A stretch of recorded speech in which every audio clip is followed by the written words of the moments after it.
Tema Hari Kesehatan Internasional tahun ini sebetulnya tentang depresi. Tetapi saya ingin membahas tentang diabetes. Ada beberapa alasan kenapa saya ingin membahas diabetes. Yang pertama, jumlah penderita diabetes saat ini di Indonesia terus meningkat.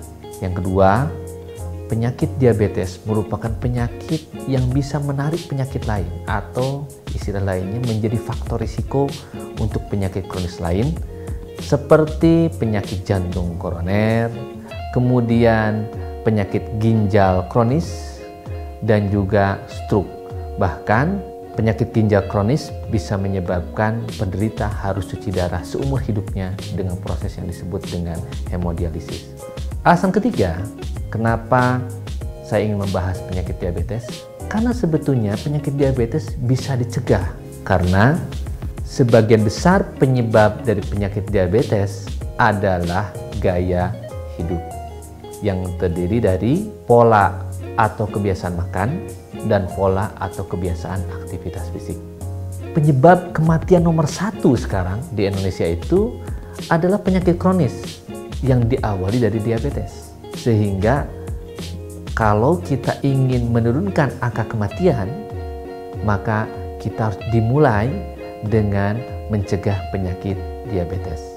Nah, bagaimana caranya agar kita bisa mencegah penyakit diabetes dan penyakit kronis lainnya? Caranya kita harus mengubah gaya hidup.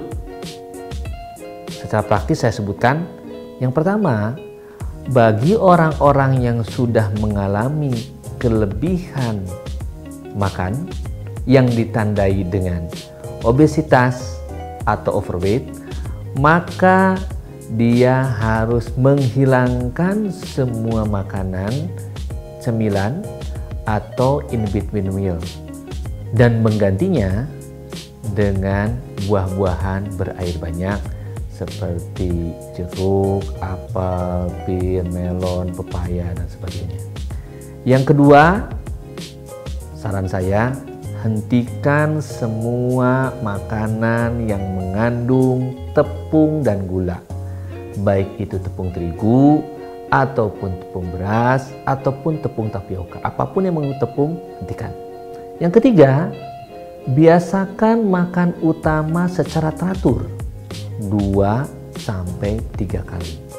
Dalam makanan utama ini harus mengandung makanan sumber karbohidrat seperti dari nasi ataupun kentang ataupun singkong, makanan sumber protein hewani salah satu yang mengandung daging, ikan, ayam atau telur, makanan sumber protein nabati yang terbuat atau mengandung kacang-kacangan termasuk tahu dan tempe, dan berikutnya harus ada sayuran.